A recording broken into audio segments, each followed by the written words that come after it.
में हम लोग देखेंगे शिक्षण योजना। इसमें सबसे पहले कलांश रहेगा। क्लास में 4 कॉलम रहेंगे। पहला कॉलम है दिनांक और दूसरा है कक्षा, तीसरा है विषय और चौथा है समय। कक्षा 5 कलरों, विषय कलरों और समय 35 से 40 मिनट। दिनांक हम जिस डेट को क्लास में पढ़ाएंगे उसमें लिख लेंगे, डाल लेंगे यहाँ पे। इसके बाद अगली हेडिंग आती है लर्निंग आउटकम।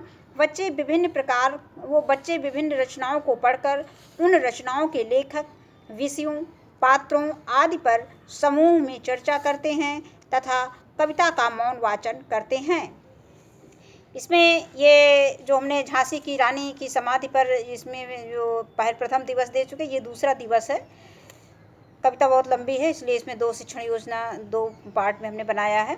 प्रकरण है झांसी की रानी की समाधि पर, ये भाग 2 है। सीखने सिखाने की सामग्री, ये पाठ्य पुस्तक कलरों हमने लिया है। और चौथी हेडिंग आती है कि सीखने सिखाने की प्रक्रिया गतिविधियाँ। इसमें 4 कॉलम रहेंगे। पहला कॉलम है क्रम संख्या, दूसरा है चरण, तीसरा है समय और चौथा है आकलन के तरीके। तो पहली हेडिंग रहेगी शिक्षण की शुरुआत में। चरण की पहली हेडिंग है शिक्षण की शुरुआत में। इसके लिए समय निर्धारित है 5 मिनट। प्रक्रिया और सहभागिता देखकर बच्चों का आकलन करेंगे। शिक्षक बच्चों से प्रथम दिवस में पढ़ाए गए विषय वस्तु पर बातचीत करेंगे और उससे संबंधित प्रश्न बच्चों से पूछेंगे।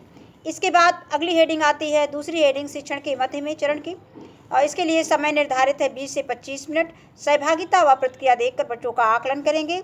शिक्षक बच्चों को अपनी पाठ्य पुस्तक कलरों में पृष्ठ संख्या 95-96 पाठ 17 झांसी की रानी की समाधि पर नामक पाठ खोलने को कहेंगे। शिक्षक बच्चों को कविता की रचयिता सुभद्रा कुमारी चौहान के विषय में बताएंगे कि सुभद्रा कुमारी चौहान का जन्म 1904 ईस्वी में प्रयाग में हुआ था। इनकी रचनाओं में राष्ट्रभक्ति, प्रेम और प्रकृति का सुंदर चित्रण मिलता है।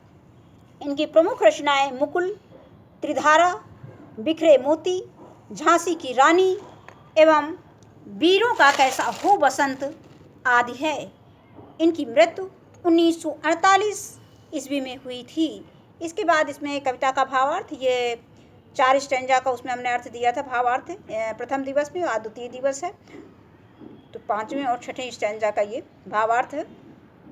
बढ़ जाता है मान आशा की चिंगारी।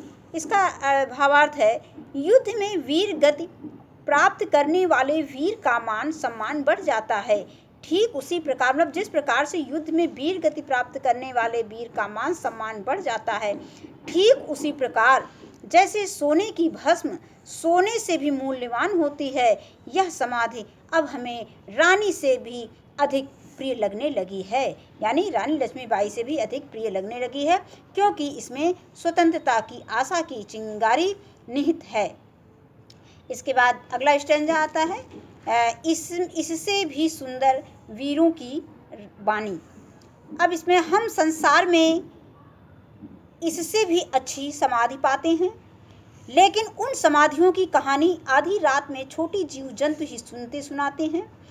लेकिन रानी लक्ष्मीबाई की समाधि की अमर कहानी कवियों की वाणियों में अमिट हो गई है। अमिट का मतलब कभी मिटने ना वाली, कभी ना मिटने वाली, अमिट हो गई है। वीरों की शौर्य गाथाएं कभी लोग प्यार और विश्वास के साथ बखान करते हैं। इसके बाद इसमें अगला स्टैंजा आता है बुंदेले हर बोलों के मुँह हमने सुनी कहानी थी, खूब लड़ी मर्दानी वो तो झांसी वाली रानी थी। कवित्री कहती हैं, यानी कवित्री सुभद्रा कुमारी चौहान कहती हैं कि हमने बुंदेलखंड में रहने वाले लोगों से रानी की वीरता की कहानियाँ सुनी हैं। इस वीरांगना ने अंग्रेजों से जमकर लड़ाई किया, जिसके कारण वह झांसी की रानी के नाम से प्रसिद्ध हुई है। अगली हेडिंग इसमें आती है शिक्षण के बाद में। इसके लिए समय निर्धारित है 10 मिनट। प्रश्नोत्तर बातचीत के द्वारा बच्चों का आकलन करेंगे। शिक्षक बच्चों से पाठ से संबंधित प्रश्न पूछेंगे। जैसे रानी की पहला प्रश्न हमने लिया है, रानी की समाधि किन किन बातों की याद दिलाती है। और इसमें हम एक प्रश्न और शामिल कर सकते हैं कि रानी लक्ष्मीबाई को ये एक इसमें प्रश्न और आया है, कौन सा बुंदेले हर, मतलब झांसी की रानी के नाम से क्यों प्रसिद्ध हैं।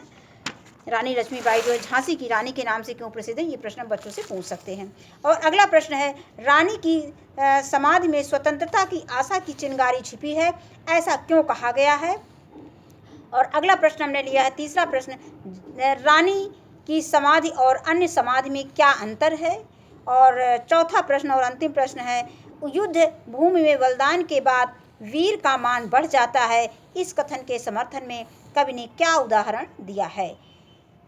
बच्चों द्वारा उपयुक्त प्रश्नों का स्पष्ट उत्तर न दे पाने पर शिक्षक बच्चों को सही व स्पष्ट उत्तर बताएंगे। इसके बाद आता है श्यामपट्ट कार्य। शिक्षक कठिन शब्दों का अर्थ श्यामपट्ट पर लिखकर बच्चों से उसे अपनी कॉपी पर लिखने को कहेंगे। इसमें शब्द अर्थ, दिव्य मीन होता है चमकती हुई, लघु मीन होता है छोटी, और भग्न मीन होता है टूटी हुई, संचित मीन होता है इकट्ठा, और फूल मीन होता है चिता जलाने के बाद बची हड्डियों का अवशेष। और इसके बाद निहित का मतलब छिपी हुई, निशीथ का मतलब होता है अर्धरात्रि, और गिरा का मतलब होता है वाणी, और क्षुद्र का अर्थ होता है छोटे।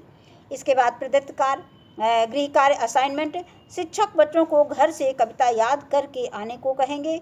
इसके बाद अगली हेडिंग है और अंतिम हेडिंग है, शिक्षक की आगामी कार्य योजना। कक्षा शिक्षण के दौरान बच्चों के आकलन व फीडबैक में आई कठिनाइयों को ध्यान में रखते हुए शिक्षक आगामी कार्य योजना का निर्माण करेंगे, आगामी कार्य योजना बनाएंगे। धन्यवाद।